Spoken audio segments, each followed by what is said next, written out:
Good evening, ladies and gentlemen. Do you hear me all right? Very good. It's going to be another great evening with Rear Admiral Mark Montgomery. And he will be introduced by David Lee. Ladies and gentlemen, today I have the honor of introducing our distinguished speaker. Retired Rear Admiral Mark Montgomery is the Senior Director of the Center on Cyber and Technology Innovation and a Senior Fellow at the Foundation for the Defense of Democracies. At CCTI, he leads efforts to develop policies that secure our national critical infrastructures in cyberspace. As a Senior Fellow, he leads efforts to support beleaguered democracies such as Taiwan, Ukraine, South Korea, and Israel.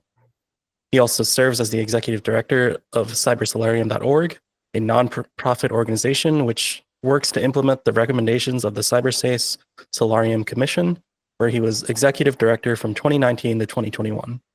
Previously, he was Policy Director of the Senate Armed Services Committee for Senator John S. McCain. Mark completed 32 years as a nuclear-trained surface warfare officer in the U.S. Navy, retiring as a Rear Admiral. His flag officer assignments included Director of Operations at U.S. Indo-Pacific Command, Command of Carrier Strike Group 5, homeported in Japan, and Deputy Director, Plans, Policy, and Strategy at U.S. European Command. Ladies and gentlemen, please welcome Rear Admiral Montgomery. Mark, it's all yours. You have 15 to 20 minutes. Just whatever you have in your mind, take it out. All right. Normally there's a clock down there for me, so I have to be careful here. Okay. Listen, thanks for having me. I was going to talk a little bit about where I think our national security policy is headed, and I'll be honest. If you called me up 3 months from now and told me I had it wrong, I would not be disappointed in myself, because I think this is a very tricky time frame that we're in. But I will say this, first and foremost, I guarantee this will still be the one thing that will be the number one thing with President Trump is defense of the homeland. And I have to be honest, every president since 9/11 in their documents has said the defense of the homeland is number one. I mean, sometimes it's written discreetly, sometimes it's written explicitly. The defense of homeland is number one. No one acted like that. Even in fairness, President Trump 45 didn't really act like that, didn't make the kind of investments that are associated with it. So when you break down what is defense of the homeland, I'd put it in three broad categories. One is the border. The second is missile defense. And the third is cyber and critical infrastructure protection. And cyber could be expanded to include influence operations. So first, I have to say on the border, the president has said it's a priority. He's acted like it's a priority. And whether you like how he's done it or not, and I don't think most people are opposed, most Americans are opposed to sealing down the border. They might be opposed to how people are removed from the country, things like that. I think the country tends to split. But on the idea of sealing the border, I think most people got a little tired of hearing that millions of people were coming in illegally every year. This is not something, despite the criticism the United States might get from some European and Asian countries, it's something those countries would never suffer. But they were happy to criticize the United States and how they experienced it. So I would say on the borders now, he's taking this a step further than I'd expect. In my 31 years under, if I count Senate time, like 36 years with Goldwater Nichols in existence, and the idea of Southcom either as part of a Northcom or independent existing, I never thought it would get any resources. And I have to say I'm awfully shocked about the resources. The resources we're putting towards Southcom is burning readiness, right? We're putting F-35s, at this point, 4 destroyers and a cruiser, an amphibious ready group with 4,000 Marines on it. And I like Marines, but 4,000 Marines, with deference to Chip, are not going to overrun Venezuela. It's apparently like some kind of it's performative, and to demonstrate our seriousness in what I would say is an unserious manner. But in any case, it is a commitment of resources. So when the president says, I care about the border, he legitimately cares about the border. And we're committing many other ISR, drone, assets that could be used for anti-submarine warfare, but can also be used for ISR to ISR. So there is a lot of resources going against that border problem. So one of three areas in Homeland, block checked, working it hard. The second area is missile defense. And here again, I do support the president's Golden Dome. I wouldn't have picked the name. I wouldn't have picked the name Iron Dome ahead of it, but the principle that we need to prepare for the fact that both China and Russia are developing cruise ballistic and hypersonic missiles that can reach the United States homeland is a serious issue and one that needs to be handled. And I especially like that he picked a general named Mike Gutlein, a friend of mine, to run it. I have a lot of confidence that Gutlein will take the right approach. And of course, now here comes the problem. The president has to show incredible discipline and patience. So I just used two adjectives not normally aligned with President Trump. The patience, the discipline is, this isn't about defending the homeland today. This is about building a system that will defend the homeland during Donald Trump Jr.'s first term, 7 years or 8 years from now. And that's because the value in the defense of the homeland is shifting to a space-based defense. Going back and building legacy THAAD, Patriot, Aegis, 1990s and 2000s technology to handle a 2030 problem makes no sense to me.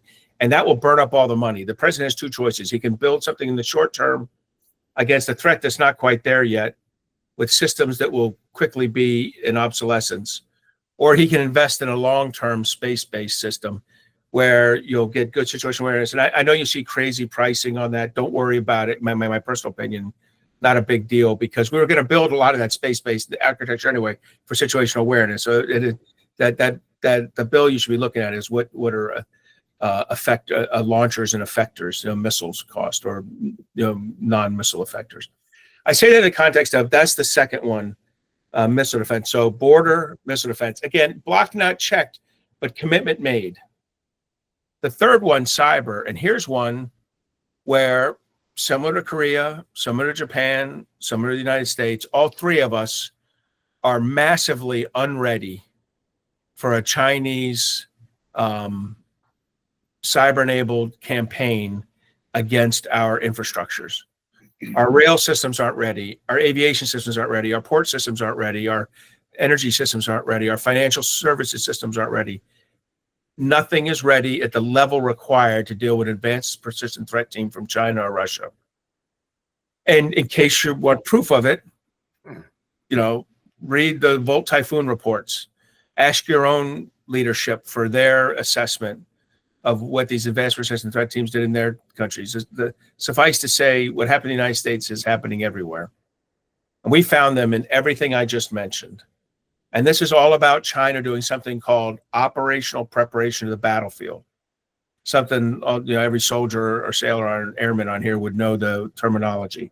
It is how it is preparing either with malware or gained access so that they can disrupt or destroy a system at a later date. So 3 areas in Homeland, just to be clear, that is our number one focus, a priority. It may not be our number $1 investment, because in this weird twist, Homeland, while missile defense costs money, cyber actually isn't a big dollar lift. It's a focus lift, and the border is not a big dollar lift, although it will burn readiness. China remains our pacing track, and that's the next priority for dealing with this. And I want to talk about 2 things in China, and then I'll make sure I keep to my time over here. But there's 2 versions of China we have to be ready for, and we don't. Sometimes you hear people say either or. What I'm going to tell you is an either and. Either one of these could happen, and you better be ready for both. The first is the most dangerous campaign. The idea, when I was a PACOM J3, this was my number 1 planning issue. How do I plan for a cross-strait invasion? And you got to be able to handle. And now this is a complex war. And when people say, I spent a lot of time in Ukraine. Some of the stuff I learned in Ukraine would be fantastic for a Taiwan campaign, but not everything. Taiwan is this unique thing where it's both a high-end war east of Taiwan, where their ships and submarines are out there, and our submarines and ships and F-35s are going to have to deal with them. And it's a lower end unconventional war trying to cross the strait against anything we can throw at them: mines, anti-ship cruise missiles, drones, unmanned, uncrewed surface vessels, in there. And then there's another counter intervention once the Chinese get a lodgment where the Ukrainians fighting, the Chinese are fighting the Taiwanese there, and it could look a little bit like Ukraine.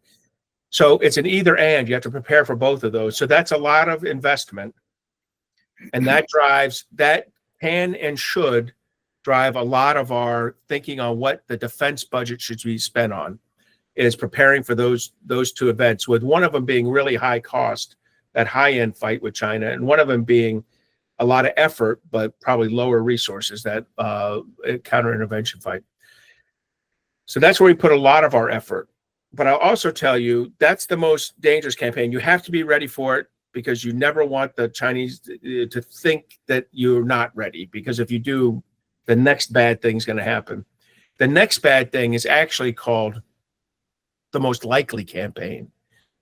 The most likely campaign that I think we have to prepare for is a cyber-enabled economic warfare campaign by the CCP against Taiwan's financial services, energy, and communication systems.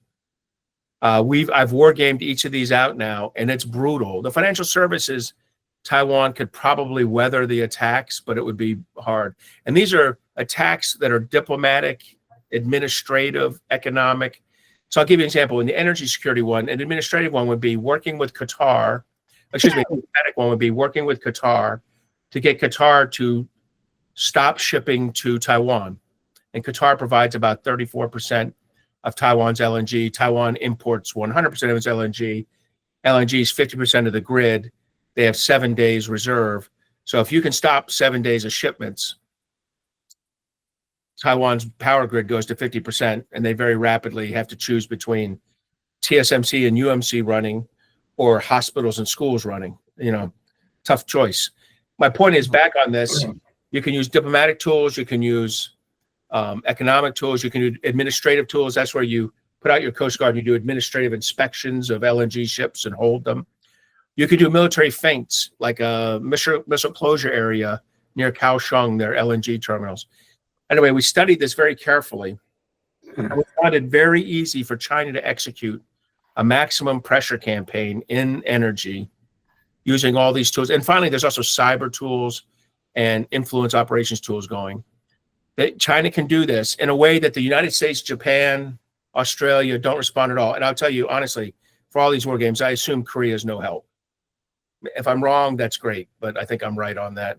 I think Korea will avoid this thing like COVID, And so, my take is that economic pressure can make it really. Now, referring back to that most dangerous thing, the only reason the CCP doesn't start that most likely campaign right now and just start messing with Taiwan's energy to a higher degree is that if this situation escalates, Secretary General Xi needs to know he'll win. And he'll win in an escalated module, and that becomes much harder. So one of the reasons we have to prepare for the most dangerous scenario is so that as the Chinese look at it, they always go, this might go bad. And they don't try anything short of it. So to me, in China, that's our two greatest things. Now, this administration has not been helpful in this, because if I had to tell you the number one tool I would want in this, it's a highly cooperative Japan. The number two tool would be a highly cooperative Australia. And in both cases, they've gotten a lot of pressure. With Japan, they've gotten the tariff pressure and a lot of lean in from the president, much like Korea. And with Australia, the president's staff, principally the Undersecretary of Defense, Colby, has, questioned the value of AUKUS, which is the center governing principle right now of our military partnership with Australia. And one other thing that worries me is the president on occasion, and Colby more frequently, are relatively dismissive of Taiwan as a country that wants to or tries to defend itself, which I think is an assessment detached from reality. I see the resilience of Taiwan growing. I see their people willing to fight. I see a country who's now next year going to be at 3.2%, the 3.3% defense spending on GDP. By the way, U.S. spending this year 2.9 something percent. Next year, with a reconciliation, it'll be 3.2. But in 2027, we're going to start at 2.7. And I'll be surprised if the president contributes much more to that. So this is a definite do what we say, not what we do moment. So that's how I kind of see China as this area where we've got to get ready for two very difficult things. The things we most rely on, our partners and working closely with Taiwan. The last thing I tell you, and this is a bipartisan thing, over the last 8 or 9 years, a few of us have been pushing hard to get the U.S. and Taiwan working closer together. We even worked and got a law passed that said thou shalt work harder together. And despite passing a law, neither the Biden administration nor the Trump administration has pushed this. So when I think about the U.S. and Japan or the U.S. and Korea, so I'd say there's 4 levels of war fighting, right? There's, you can be, deconflicted, the lowest level. You can be coordinated. You can be integrated. You can be unified. We in Taiwan are at best deconflicted, the very, very lowest level. But like we in Japan are integrated, and U.S. and Korea are even unified in some areas. Other areas we're integrated, but we're at that level. And the only other 2 countries like this are the UK with the US and Australia with the US. It's a very small group of countries that have achieved this. So I say this in the context of, we have missed big opportunities to get more, US and Taiwan fighting together. I like to say that's 2 + 2 = 3. US and Japan fighting together is 2 + 2 = 4 or 5. And the same with US and Korea. We enhance each other. We improve each other. We know each other. We exercise. U.S. and Taiwan couldn't execute Ulchi Freedom Shield if their life depended on it.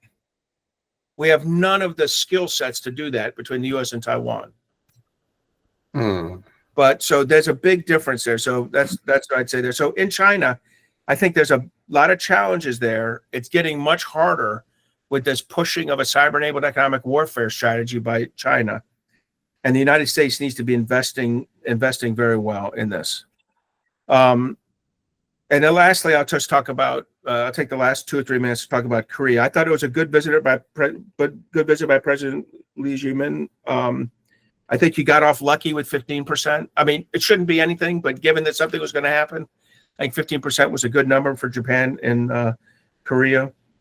I think that the $350 billion is a number. I don't think it'll ever be met. I think the $100 billion in LNG sales is a complete pipe dream. I just think mathematically, I just don't think we're going to be able to sell it to you. I don't think it's that Korea couldn't buy it. I will say you guys dodged a bullet. I'm shocked that the President Trump just didn't beat President Lee to death with 2.4 to 2.7%. That's where your defense spending is as a percentage of GDP.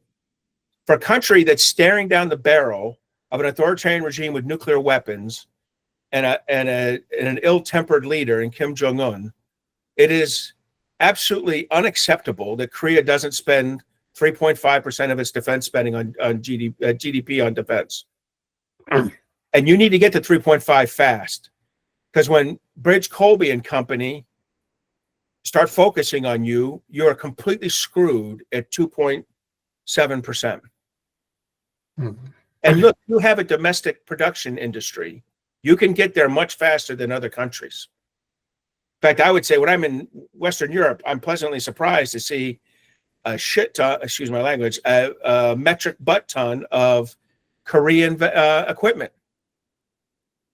You've got to figure out what you need and get yourself up to 3 point. And I don't mean infrastructure things, cyber defense of the country. That's a different 1.5%. I mean 3.5% on Ministry, Defense, and Coast Guard.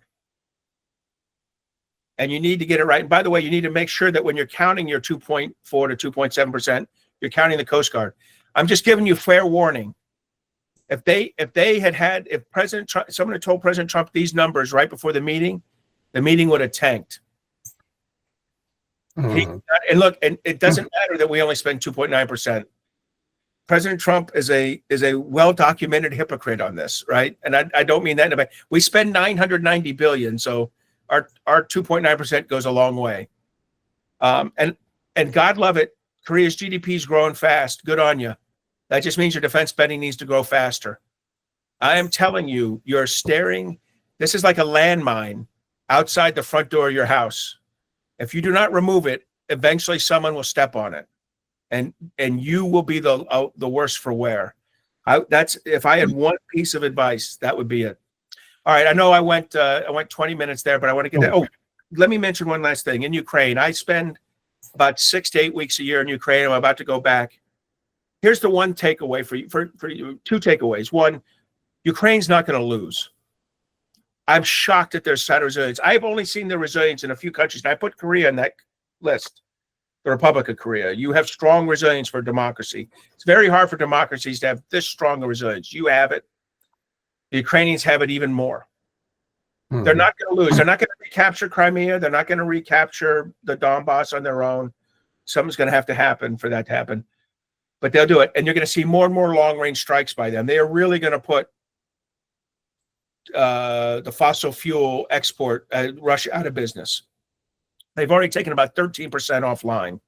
And they've got a lot more long-range strike coming, the Ukrainians. It's indigenous.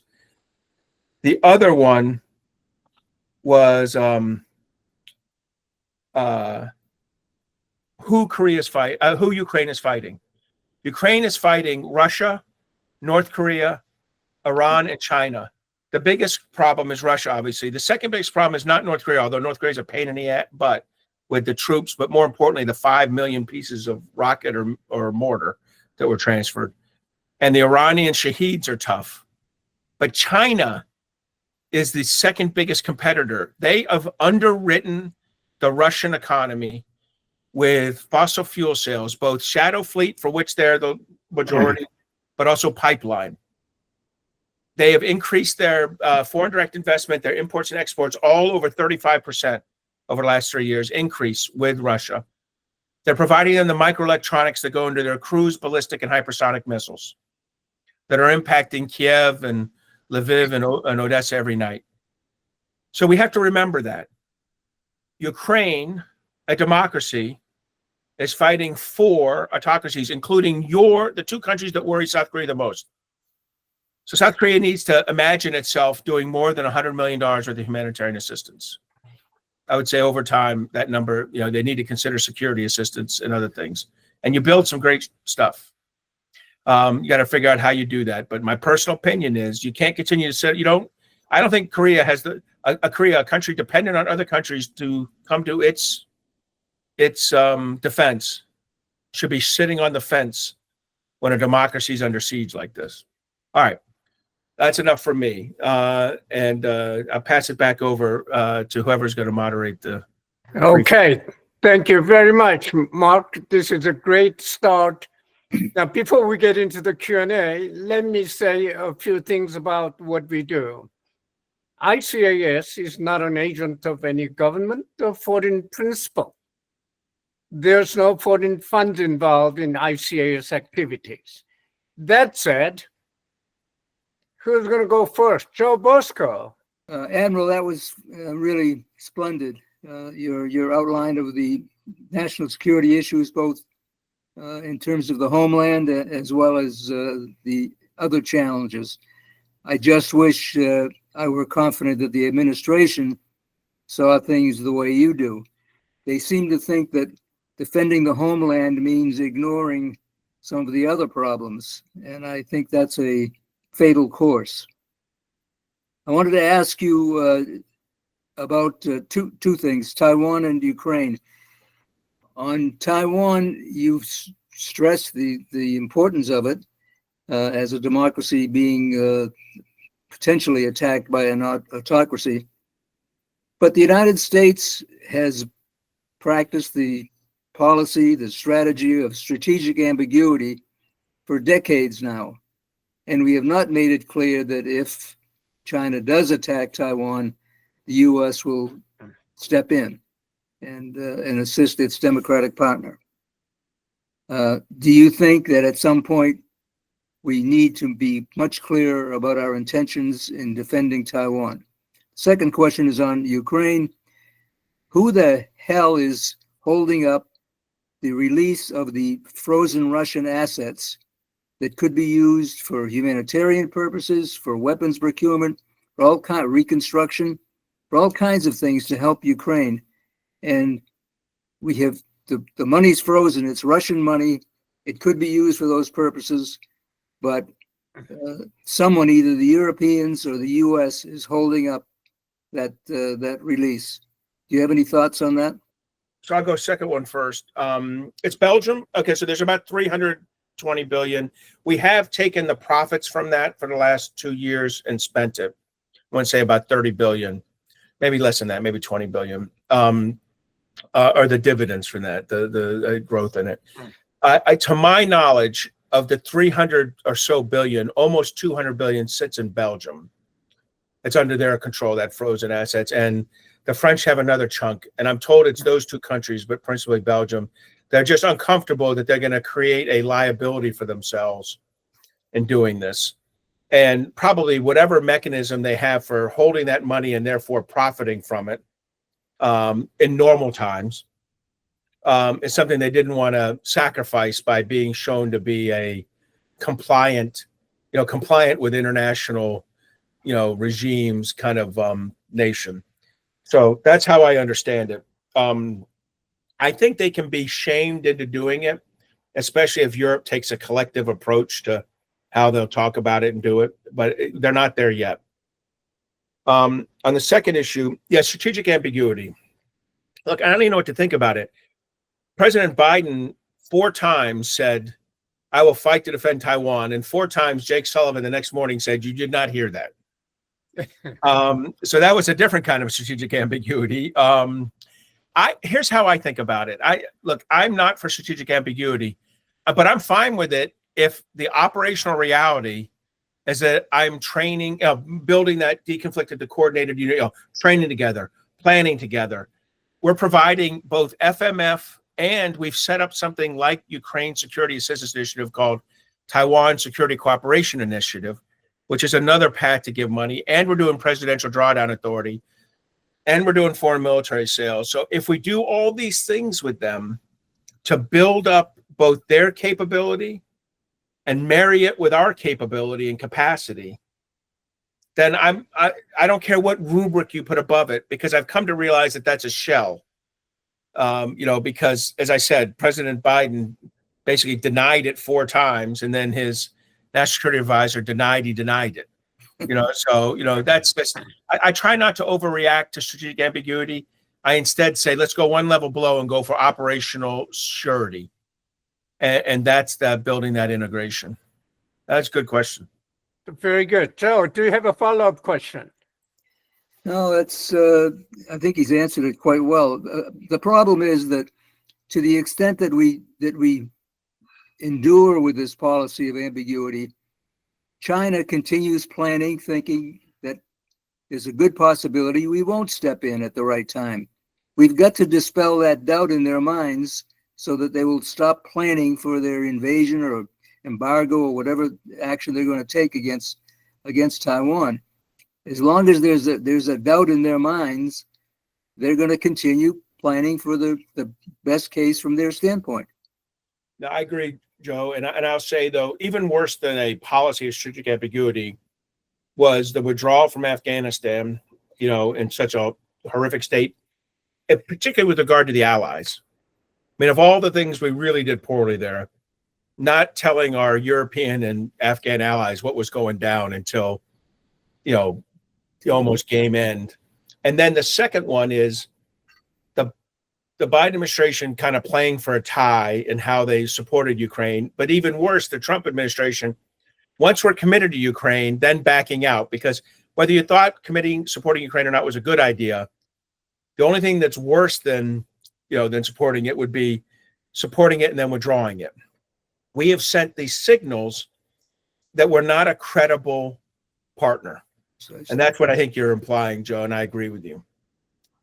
Very good. Thank you. Sean Creamer. ahead. was working my mic. Sean Creamer, I'm a retired Army colonel, and just have been listening to your talk here. Really appreciate the comments. Just something that's been going on in my mind here lately is the last 8 or 9 years, we've had a real increased tone and approach to, the autocracies, China in particular. But I don't really see a lot of provisioning of the means. We're kind of willing an end, willing a future, but we're not provisioning the means. Just would like to hear your thoughts on, again, balancing between the homeland and forward defense, so that you have some type of a deterrent that can, that we can have more time to, again, prepare as a nation. We've got a lot of we've let a lot of things go the last few decades, and we don't make TNT anymore. I think we are in Kentucky here in the future. We don't really have we're highly dependent on critical minerals. We've let a lot of our defense industrial base erode over time. It's aged. You have machines that are that in our arsenals that were made back in the 1950s and 60s. So again, just would like your thoughts on just balancing between the investments in the homeland and forward defense. Thank you. Yep, that's a great question. So look, I'll take. There's 2 deep parts to that. The first is, how are we doing on being ready? And so Phil Davidson in 2021 said something out loud that when I would brief before then in closed hearings, you might say a number like, we believe that their ability to successfully conduct a cross-strait invasion is 2027. He then said it. And what that really means is, here's the U.S. and its allies. And remember, because we weren't sure Japan would participate, weren't sure Australia would participate with numbers. We're not coordinated or integrated with Taiwan. We're on this linear line that's basically the United States with a tiny bit of assistance. Not growing much, going up like this. And here was China coming up exponentially like this and crossing in 2027. Now, what we would always say, and I don't believe Admiral Davidson said it, and if he did, no one heard it, is but all of us get a vote in this. So yes, the line crosses in 2027. This is in 2021. But the U.S. can do something about it. Taiwan can do something about it. Japan, Australia, and then China can. Well, here's what the U.S. did. We have increased our focus on Asia and our defense spending, but that's a minor improvement. The big improvement is we found out what our munitions looked like because of February 2022. The best thing that happened for the defense of Taiwan by the United States was the learning we got from the Russian invasion of Ukraine. I'll just take one missile system to give you the idea. So let's say someone like me at PACOM said, I need 1,000 long-range anti-ship cruise missiles. And I would say, boy, I'd like to have them in about 5 years. So I'd like 200 a year. You have a factory that builds them, and they say they could build 100 or 200 a year. I'd like 5 years. So I'd say I want 100 or 200. And then, eventually at COCOM, they say, well, we'll just ask for 100 a year. So I ask for 100 a year, goes in. Immediately, the Navy goes, the Joint Staff gets in, they go, Mark, no. You don't realize we can keep a bunch of these in CONUS and UCOM. So we're only going to build like 60 a year, and because we'll spread them out and we can use them in different places. I'm like, okay, I'm not sure about that. And then the service goes, oh, Mark, don't worry.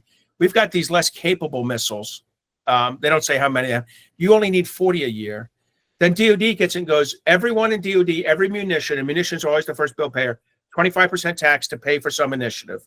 So down to 30. And then Congress gets in and goes, well, Montgomery briefed 100. You're given 30. That means that Montgomery was full of shit. We're going to give you 20. So the actual number we built each year was 17 to 19 from 2016 to 2022. Then the invasion happened, and DOD said out loud what we all knew, which was, holy crap, our munitions, we like to keep them. The max is 100%, and you're overflowing. 75% is the war-winning strategy. 50 is the don't lose a war strategy. Actual number, 25%. And so we got a lot of money to push up. So when you say, have we gotten a lot better? We actually have. Our munitions, so now the LRADM, we're building 175 a year. By the way, when they went to the company and said, we'd like 200 in 2022, late 2022, the company said, oh, that's not happening. That 100 to 200 was 5 years ago. When you ordered 17 to 20 a year, we took the equipment that was in that and gave it to other factories. We took the workers and gave them to other lines. We can't get this back for 3 years. So this year, 3 years later, is the first year we're building over 100. It's going to be about 175. My point on this is munitions, you can take that across 14 different PACOM specific munitions that we had, and they're all getting better, and they're all getting better fast now. And that's pushing 2027 to 2028, 2029 on its own. We bought a replacement for the AWACS, although that's in jeopardy right now, and that would have pushed it a year. We're thinking hard about submarines. And by the way, from what I can tell, thinking hard about submarines doesn't produce them. I think something that I value, that I put a slight improvement in our warfighting readiness, is our deals that we're doing with Korean shipyards. I think you guys know this, but if I wanted to build an oiler, a non-war ship, a military support ship in the United States, and it cost $1, if I built the same one in Korea, it'd be about 28 cents, maybe 29 or 30, but not. That's how much cheaper. And by the way, I'll tell you what ship I'd rather sail on, and it's not the one built in like Mississippi, right? It's going to be the one built in Busan, right? And so, I mean, I'll just tell you right now, better ships at 28 or 30 cents on the dollar. Now, we won't let you ever build our warships, but it sure would be nice if your companies came to our warship building shipyards and taught them how to build and fix warships. You just do a better job. We suck at this now. We used to be good at it. There's lots of things like that in life, but we have a good ally. We have two good allies, because second to you is Japan. I guess you're both second and third to China, but among democracies, second and third are first and second are Korea and Japan. And I love those deals. So things are moving a little bit to the right. And now China also experienced COVID, a COVID bump, a post-COVID loss in GDP. So they've moved a little bit less exponential in their growth. Japan has doubled its defense budget. Now about 30% of that was unhiding stuff they were hiding to stay under 1%. So don't take credit for all of it. Australia's increased their defense budget. Korea hasn't. It's a good question. In fact, if anything, if you look at Korean defense budget over the last 20 years, that's probably not something I'd put on a brag sheet. So it's something we need to work on. But on the countries and Taiwan's has increased from about 1.8 to 3.3 over that same time period. So the lines moved out. If you ask me to cross the lines unclassified today, I'd say 2030 or 2031. So pretty big movement. Good question. You have follow-up question, Sean? Now I'll let other folks jump Okay. in. Pei Hua, Kang, go ahead. Yeah, thank you so much. And I think naval power is the most important things for U.S. and South Korea to compete with China, especially the war caught in Taiwan. But all Korean companies try to invest much money for make a shipbuilding, like a factory in U.S. and many Koreans were very shocked to see that over 300 workers were arrested this month in Georgia. How did you see and how did you feel about that one? And I want to ask you about the good strategy to develop the relationship between U.S. and South Korea. Three things. So first, look, I love the Navy. I love the ROC Navy. We are not the center of gravity of the U.S. ROC military relationship.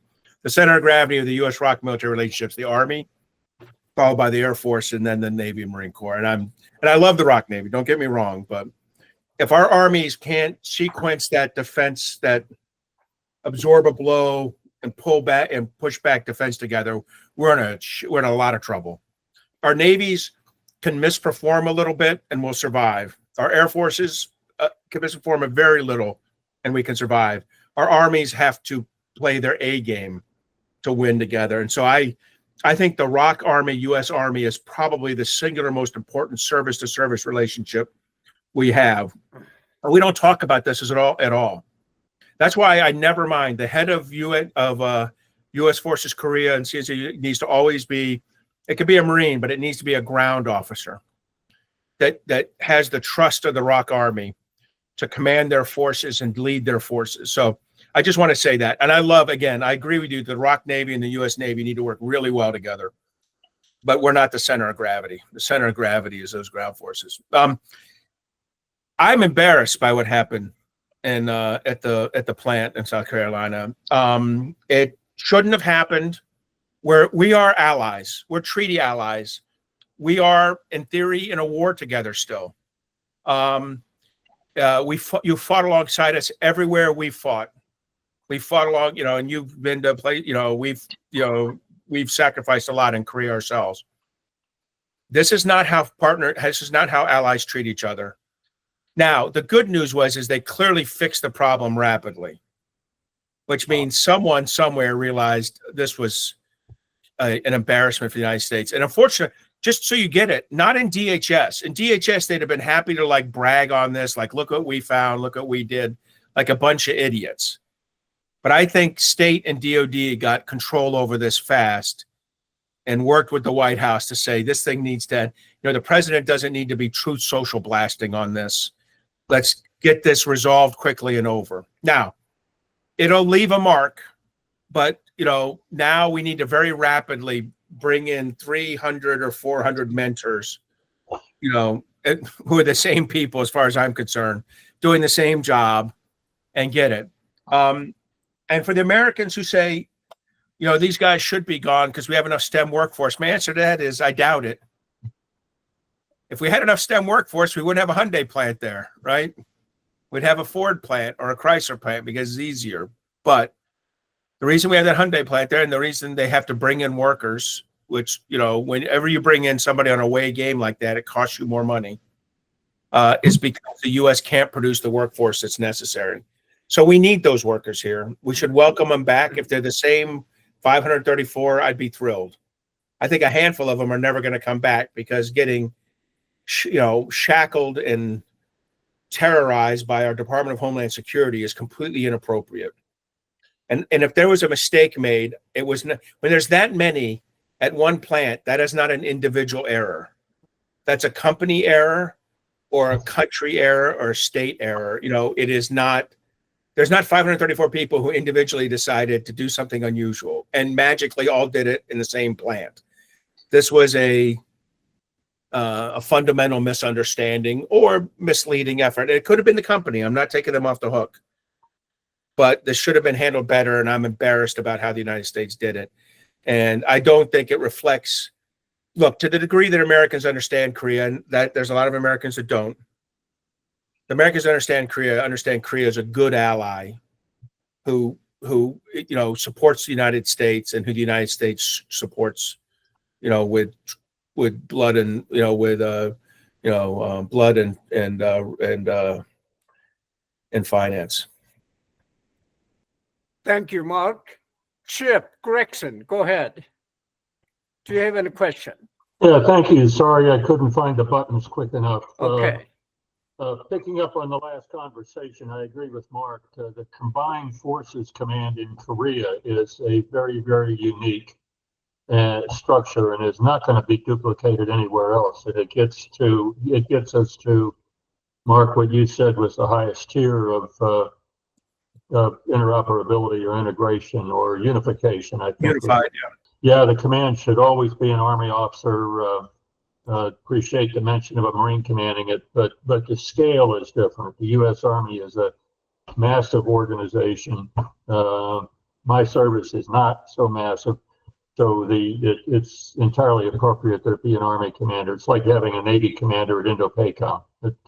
It's just the right thing to do. Secondly, one other thing that I don't think is recognized as much as it should be is that from 1945 through about 1997, 98, we had unchallenged air and sea superiority anywhere we went. And we don't have that anymore. And this affects, Mark mentioned building oilers in Korea, which brings up logistics, which brings up getting logistics from the continental United States through a number of these small island nations out to the Pacific. And if we don't have unchallenged air and sea superiority, and we're allowing China to win, to create influential organizations in politics and outright takeovers in a lot of these islands, we're gonna have to fight to get to the fight, and we're not geared to do that. And until we unscrew the U.S. shipbuilding program, we're not going to be able to get from point A to point B, in my opinion. I think that I agree about the treatment of the people in Georgia. By the way, Korea also bought the old Philadelphia Naval Shipyard and is pumping money into the infrastructure there to actually get it moving forward again. The treatment that we exposed our friends to on this thing in Georgia is just absolutely terrible. And it's interesting that we apologized and offered everybody the right to come back, and only one Korean said he would come back. So we have a ways to go on learning how to treat our allies here and how to appreciate our friends. I apologize to my Korean friends for what we did in Georgia. Thank you, Chip. Do you have any follow-up comments? Only that we need to start talking about nuclear sharing. Okay. Korea and the United States. If we're going to deter, you have to have something there to deter with. And the only answer, if Korea is going to reintroduce nuclear weapons to the peninsula, is that it be U.S. weapons under U.S. control under nuclear sharing agreements. Any response, Mark? Yeah. That's tough. You know, I agree that we've got, you know, we owe the Koreans a fair discussion on this. What I used to try to do in the past as I was at PACOM was try to arrange an SSBN visit. I think we may have moved past that as the as scratching the itch. You know, just a demonstration that we're nearby and we care. I mean, just so we all understand, the last place I'd put an SSBN is anywhere near Korea. I mean, I could keep them. I don't want to say where we keep them, but it's not near Korea. Having said that, you know, if I recall, I'm not as old as Chip, but I'm pretty sure we kept at some point allegedly kept B-61 weapons in Korea in the Wayback Machine. I don't know. You know, we have those I was responsible for if we have them in Europe, the UCOM J5 would have been responsible for a lot of the things associated with them. And I would just say, if you told me I had them, I wouldn't put them in any war plans. They're just too hard to account for in those. So, I mean, the irony is it's still just it really is a deterrence. I don't consider tactical nuclear weapons a defeat mechanism, but I recognize this is all about trying to prevent proliferation, trying to assure your ally and deter your adversary. And so we probably have to go through the steps of this to figure out what's the right long-term response. I'm not sure you're going to get that under this president. I mean, I don't know. And I would worry. I mean, believe me, the number one thing I worry about him isn't our nuclear weapons. It's North Korea's nuclear weapons. You know, I think he's, you know, once he tires of this dance with Putin and he gets eventually gets rejected, you know, gets disaffected or disappointed with Xi, and that will happen. They're going to meet in November. I think the over-under is 5 months. 5 months later, the president goes, this guy lied to me, mistreated me, dealt from under the desk, wherever he said, tapped him. That's what he said about Putin, you know. And so what's that? You know, sometime next April, he'll suddenly be looking for a new strong man to talk to. And I'm sure Kim Jong-un will, you know, appear on the horizon at about that point. So I worry about that a little bit more than I do the, you know, developing our own nuclear. Anyway, I diverged. I really do. I'm sitting in my head worrying about that. I tell Taiwan the same thing. I said, you're going to get nothing till next March, April. I don't even know if they'll be able to. I hope they can settle their trade deal after the summit, after November, because they're still paying 20%. I think they have a 15% deal done, but they can't get the signature on it because Trump doesn't want to sign it. He knows that it'll squirrel his November, bromance with Xi. So I think he's got to wait till that's over, plus a couple weeks just for good looks, and then he can make the deal with Taiwan. I hope so. Maybe December. Very good. Thank you. Sungjae, do you have any comments? Well, thank you very much. It's a wonderful, explanation. Thank you very much. I totally agree with you. And well, first question is, I agree with you. We have to help to support Taiwan, but unfortunately, including the U.S., Japan, and Korea, we don't have any diplomatic relationship with Taiwan. Even we have potential enemy, China, we have a diplomatic relationship. How we can improve Korea and Japan and US can more closely working with Taiwan? That's the first question. And second question is, do you think diplomatically, we know China will not agree making Taiwan as a member of the United Nations, but if Korea and Japan and US helping Taiwan apply to United Nations member of the country, then do you think it can pressure to China, or it's nothing to do with it? Also, third question is, well, thank you very much. You highly, gave to the value for Korea ship industry build industry, but key will be how US, Japan, and Korea can be it's a Chinese shipbuilding industry, because right now we are kind of competition. Yeah. And how three countries can beat the competition with the Chinese ship industry? Yeah. That's the question. Thank That's you. Three good questions. I'll start with the first. So, hey, look, here's the truth. There's two countries in the world where the U.S. will not send over, its active duty generals and admirals to talk with the partner. Ukraine and Taiwan, the war we're in and the war we're contemplating. It's clinically insane. Look, I don't expect Taiwan I don't expect Korea and Japan to lead the way into Taiwan. It's got to be us first. And I don't even expect it, and I don't expect you to lead the way on exercises. We first have to do good, healthy, not provocative, but like comprehensive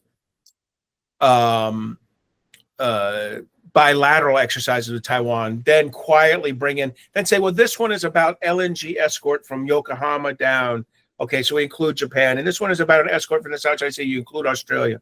This one's about an issue, coming from, through the, the Yellow Sea. This is, Korea. I don't know that we'll ever get there with those multilateral exercises, but at a minimum, we need to do the bilateral ones. Because here's the deal. And again, I don't count on Korean forces in a Taiwan scenario, but you never know. If North Korea gets too provocative, South Korea may be in a position to help a little bit. If we can get Taiwan fully interoperable with the United States, the Air Force and Navy particularly, that interoperability is transitive. We can bring in, just like we've done with Japan and Korea, we all understand how we do this. It's a transitive property, and we can get Taiwan in the same. Japan and Korea will be interoperable with Taiwan when the United States is, because it'll be across a basic system like Link 16, which we all are. But currently, the Taiwan Link 16 and the U.S., Japan, and Korea Link 16 don't talk to each other. U.S., Japan, and Korea do, but not Taiwan with any of them. So we got to work on that. Number two, diplomatically, I don't want to speak for your UN, for your Minister of Foreign Affairs, but they would tell you no, right? And Japan's Minister of Foreign Affairs would tell you no. Our own State Department would probably tell you no. But look, I think we need to try to get Taiwan into other organizations like the IMO, WHO, ICAO, places where they ought to be for safety purposes. I especially want to get them the IMO. But the UN's just, that's not going to happen. The Korean shipbuilding. One thing I want to point out, first of all, you are competing well. Even if we start buying from you, it'll be a small percentage of your overall production. You still need to compete with China, even though they cheat. They have an unfair, unlevel playing field. It's Korea's job to continue to out-innovate China, outperform China, and sell ships. Same with Japan. And Japan's starting to lag. Japan is slipping away, and you guys are barely maintaining. And you're right, China's growing. But here's one thing I will tell you. You built some of the most important things best. LNG ships, the FRSUs, the floating refrigerant and storage units that for LNG that are critical. These are things where South Korean shipyards are the world class. And I want you to continue that because we're going to need those everywhere. That's great for American business. Trump will love it. It's good for South Korean business. It's good for Taiwan, who needs them. So this is win-win-win. So I'm 100% behind the Korean shipbuilding industry, and I take no money from them. Very good. Thank you. Joseph, do you have a follow-up question, Joe? Well, I come back to the question of will, conveying. It's one thing to talk about capabilities and weapon systems, but until our adversaries see a will to prevail, which I think we used to have in this country, we're on a downward slope. And I think President Trump is conveying not necessarily the strongest indication of willpower. When the way he is treating Ukraine, for example, as compared to and contrasted with the way he's treating Putin, is pretty discouraging to all of our allies. And I believe that until we convey a much stronger intention to prevail in any conflict, whether it's helping Ukraine win or at least stop Russia from winning, or whether it's conveying to China that we will defend Taiwan, and if they choose a war with Taiwan, they're going to have a war with the United States. I don't think Xi Jinping is suicidal. I think if he really believed that, he would begin easing his way away from the confrontation. But maybe that's just me. No, I agree. It's deterrence is capability plus a credible belief you'll use it, and I think that credible belief will use it is waning under the president. So, look, one of the things we can do is make sure that we build the best capability and capacity. Make sure that's happening, and it can make up a little bit for the credible belief. I hope it's not a 3.5-year challenge. That it might be. There's also a chance that Putin presses him so much that he does the right thing and does it aggressively in all caps, and thanks everyone for their attention to the matter, and gets things done. If that happens, then I think we'll be, we could pull out of the tailspin. Otherwise, we're staring at 3.5 years, and it's I know it's tough to be an ally of the United States sometimes. We're a pretty good ally a lot of the time, but sometimes it's tough. Thank you. Tehua, go ahead. Yeah, I'm 100% agree with you. I think all Koreans wants to develop to make many shipbuilding factories in the U.S. But before that, we have to change the Jones Act And the Korean company needs to get a license to make a military ships like a submarine. And do you think is it possible for Korean companies to get that? And this, my second question is, all Koreans understand, and I also have the chance to have interview with Mr. Colby, and I remember he said we have to put on all the things on the table to prevent North Korea, because he said we have to include the armament of a nuclear weapon too. Do you think it's possible? We know it's almost impossible. I want to ask you about your thought on it. I think that Colby said that you have to work nuclear weapons. Yeah, yes, he said we have to put all the possibility on the table at the same time, include nuclear weapon too. Okay, I'm okay discussing all possibilities, but I don't believe that's a realistic end state. And I don't think it's one the United States should be arguing for. I think we've worked hard to argue against it for years. But look, he's the Undersecretary of Defense, and I'm not. So maybe that's the position. But look, I told you at the very beginning what you need to do. You need to get to 3.5% spending on defense. If you do that, a lot of these other questions will melt away. What you want to do is just be above Europe, coasting along. 3.5. You spent a lot more than that in the 1950s, 60s, and 70s, and 80s, and 90s. I think it was around the mid 1990s when it started to slope a little bit. You need to get that defense spending up. It's not inappropriate. Very good. Shreyas, go ahead. Good evening. Thank you.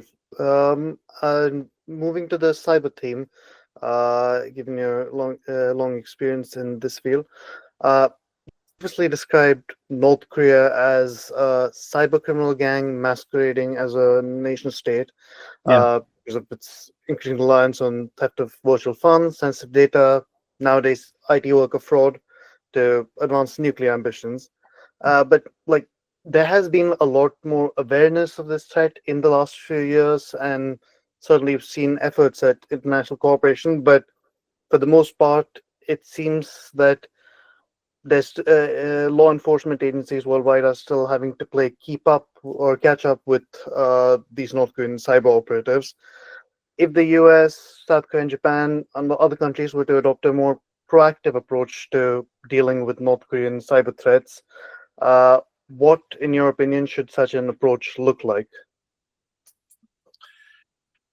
So look, this is principally about criminal behavior, right? I mean, they do. Let's be clear. About 20% of their effort is operational preparation of the battlefield and espionage against the South Korean government and military. There is a serious element of that in the North Korean cyber, and you have to deal with that. And you deal with that in the traditional ways of building a more robust defense. Creating honeypots, doing active defense. Set that aside. I think what you're really asking about is what they do in the main. And this is something where we need to do a better job rallying the international community. Because let's be clear, the profits from the cryptocurrency, Bitcoin cybercrime, ransomware crime, fund first the nuclear program, second the ballistic missile program, and third anything else he's thinking of, none of which are good, right? But the first two are really bad. So yeah, we should be able to do a better job rallying the international community to handle this. We did this, before cybercrime. North Korea did this through forgery of the $100 bill, and we did eventually put the investment and the effort into shutting that down. I think we're going to have to do the same thing here. Now the problem is the target set that he's going after, Bitcoin and crypto, are successfully suppressing regulation in the United States, through lobbying, therefore making themselves more vulnerable to the North Korean attacks, but at the same time preventing them having to spend a lot of money on other things. So it's one of these crazy things where the person you're trying to help protect themselves is actively working to make sure there aren't rules to protect themselves. So this is going to be challenging. I don't know. And North Korea, they stumbled into this. They did not know that Bitcoin was going to become this Wild West and crypto is going to become this Wild West, that they can, as a criminal, just operate in it because almost everyone they're working with is criminals. So it's just this very unusual thing. It's going to be very hard to get us. It's going to be harder than the forgery, and the forgery took us 20 years to get our hands around it, and we're about 10 years into this cyber bite. So call me in 10 years, I'll tell you how close we are. But that's how long away it is. In the meantime, the South Korean Ministry of Defense, their armed forces have to practice exceptional cybersecurity because they are under 100% attack from the north. But it is only a percentage of their work. Thanks. Good question. Thank you. Shreya, do you have follow-up question? Yes, just a small one. So you mentioned the importance of rallying the international community behind this, and in the last few years, there had been an increasing focus on cyber cooperation between the US and its allies. But at the same time, we've seen a lot of questions raised here as well in South Korea as well as other countries about the future of that cooperation under Donald Trump. Do you see scope for the US to continue its leadership on the cyber front at this stage, or is it time for other countries to also start stepping up on that in terms of playing that leadership role? Yeah, I mean, the president would say everyone needs to be doing it. I mean, historically, we lead on a lot of these standards, and if we don't, the Chinese do, and therefore we fight hard with them. But this should be a collective effort. I think in cyberspace particularly, I expect Korea, Taiwan, Japan, the United States, the UK, the Dutch. That's a good start. A few other countries would be involved in it, but that's the starting lineup. Then I'd get, the rest of the Five Eyes like AUKUS in Canada and Australia and Canada. But I mean, I would start with those countries. I might even over time consider India in that group too. I think India has a lot of opportunity there to lead. But yeah, it can't be the US alone, not in this. This is not like missile control technology or something where we would lead the West. This is something that every country has a little bit of skin in the game. Very good. Sundray, do you have a follow-up question? Well, little different question, okay? So September 3rd, China actually invited, very early Putin and Kim Jong-un to Beijing. Yeah. I'm sure it wasn't easy to meet together, but Xi Jinping invited Putin and Kim Jong-un, but there was no, triangle meeting. Putin having a meeting with Kim Jong-un, also Xi Jinping also had a meeting with Kim Jong-un, but three of them, no. What do you think? Why China avoided Putin and Kim Jong-un, three of us together to meeting? Why? Because he invited people because he want to show to the world this is anti-America movement people. But what do you think? Why they three of them not to meet together? I think he got what he wanted out of it. I would not. You're right. That didn't happen. I'm not sure that was. He got the photo op he was looking for. You even had the Iranian in the background drifting around, and some JV thugs like Maduro and the Belarus and the Lukashenko from Belarus. But he had the big three, and then the Iranians. The supreme leader is just too old to travel. Plus, he's pretty scared the Israelis will kill him. So he sent the president. Look, the best part about that whole thing is the hot mic where Xi and Putin talk about living to 150 years old by harvesting organs. I mean, you can't make that. I mean, if you ever thought there's the agents of chaos meeting, having a discussion of worldwide dominance, and then it degenerates into, organ harvesting and, eternal life. I mean, if we can't beat that crowd, shame on us. Very good. Joseph, do you have any follow-on question? No, I think we ought to let the Admiral retire. He's been terrific and answered every question in depth for sure. So thank you, Admiral, for spending the time with us and sharing your excellent thoughts and instincts. I want to say one thing. That one of the things I'm doing here at FDD, we believe in beleaguered democracy. So we spend a lot of time with Taiwan, Ukraine, the Baltics, Israel. Korea used to be, we had Dave Maxwell, who used to do a lot of work. We've backed off a bit. We still have a lot of cyber work going on. And I have a couple Korean Americans who are interested in doing, and myself are interested in working Korea. So if you see opportunities with think tanks to work issues, U.S.-Korea relationship issues, we're going to do some cyber already. With NCSE, a new think tank that kind of concentrates on cyber. But if you see some opportunities, let me know. I think it's important. I think that way too many Americans our national security community thinks about the 4 bad guys: China, Russia, Iran, North Korea. And I don't like any of them. But if you're going to get better, you have to think about the countries you're working with. And you have to anchor your relationship in the positive side of alliance building with those democracies. So that's why we spend a lot of time in Ukraine, a lot of time in Taiwan, a lot of time in Israel, and a lot of time in the Baltics. But we got to get back in on Korea, I think. And plus, Kim Jong-un's just one bad haircut away, from, deciding, rearranging things, how the United States sees Asia. So from my perspective, if I can help, thank you very much. Thank you very much, Mark. I appreciate it. The meeting is adjourned. Thank you very much, Mark. We'll get back to you. Yes, sir. Thank you. Bye. Thank you. Thank you. Okay, very good.